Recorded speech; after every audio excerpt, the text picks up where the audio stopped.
Hello friends, good day, Mactan National High School. Atong gisusi ang mga suga nga atong gipanaod gikan sa atong school imuwi. Yun na nato ato ang 16 classroom building, hayag na.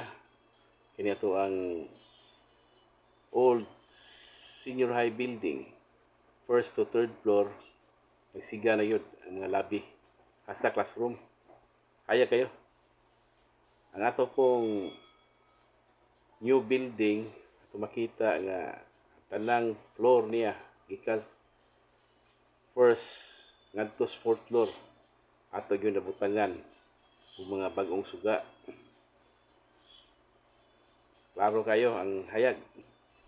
Ug sa tubangan kini siya tong records office nagsiga pod ato ang renovated building nga naa din atong office nagsiga. Kani third floor namuhi na ni. Thank you sa kahayag imuwi.